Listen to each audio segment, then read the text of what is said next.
బీమా లక్ష్మి ప్లాన్లో ఎగ్జాంపుల్కి 30 సంవత్సరాల ఆవిడ 2 లక్షల రూపాయల బీమా తీసుకుని పాలసీ టర్మ్ 20 సంవత్సరాలు పెట్టుకున్నట్లయితే ప్రీమియంని 10 సంవత్సరాలు మాత్రమే పే చేయవలసి ఉంటుంది.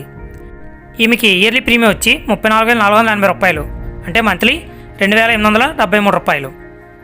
ఈవిడికి డెత్ బెనిఫిట్ ఫస్ట్ ఇయర్ నుంచి 3,44,800 రూపాయలు రావడం జరుగుతుంది. ఈ విధంగా ఫస్ట్ ఇయర్ 34,480 రూపాయలు అలా 10 సంవత్సరాలు పే చేస్తారు. తర్వాత ఏం పే చేయని అవసరం లేదు. వీళ్ళకి గ్యారంటీడ్ ఎడిషన్ 7% చొప్పున ఫస్ట్ ఇయర్ 2,414 రూపాయలు, సెకండ్ ఇయర్ 7,241 రూపాయి, ఇలా ఎవ్రీ ఇయర్ పెరుగుతూ వెళ్తుంది. 25వ సంవత్సరంకి వచ్చేటప్పటికి 4,94,788 రూపాయలు రావడం జరుగుతుంది.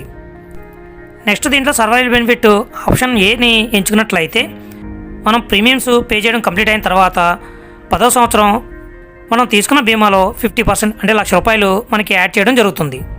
అదే ఆప్షన్ బి అయినట్లయితే మనకి ఎవ్రీ 2 ఇయర్స్కి 15,000 అంటే 7.5% చొప్పున మనం తీసుకున్న బీమాలో యాడ్ చేయడం జరుగుతుంది.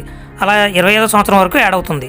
అదే ఆప్షన్ సిలో అయితే ఎవ్రీ 4 ఇయర్స్కి 30,000 చొప్పున మనం తీసుకున్న బీమాలోంచి 15% యాడ్ అవ్వడం అనేది జరుగుతుంది. నెక్స్ట్ మెచ్యూరిటీ బెనిఫిట్ 25వ సంవత్సరంకి వచ్చేటప్పటికి మెచ్యూరిటీ అనేది 6,94,788 రూపాయలు రావడం జరుగుతుంది. నెక్స్ట్ డెత్ బెనిఫిట్ దీంట్లో ఫస్ట్ ఇయర్ నుంచి గ్యారంటీడ్ ఎడిషన్తో కలిపి 3,47,214 రూపాయలు, సెకండ్ ఇయర్ 3,52,041 రూపాయి, ఇలా ఎవ్రీ ఇయర్ పెరుగుతూ వెళ్తుంది. నెక్స్ట్ సరెండర్ వాల్యూ చెక్ చేసినట్లయితే ఫస్ట్ ఇయర్ 11,466 రూపాయలు, సెకండ్ ఇయర్ 27,179 రూపాయలు, ఇలా ఎవ్రీ ఇయర్ పెరుగుతూ వెళ్తుంది. నెక్స్ట్ లోన్ 1 ఇయర్ దాటిన తర్వాత మనం కావాలంటే లోన్కి కూడా అప్లై చేసుకోవచ్చు.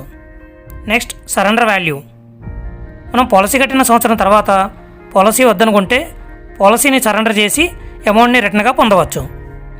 నెక్స్ట్ ఫ్రీ లుక్ పీరియడ్ మనకి 30 డేస్ టైం అనేది ఉంటుంది. ఈ లోపు మనకి ఈ పాలసీ నచ్చినట్లయితే పాలసీని క్యాన్సిల్ చేసి అమౌంట్ని రిటర్న్గా పొందవచ్చు.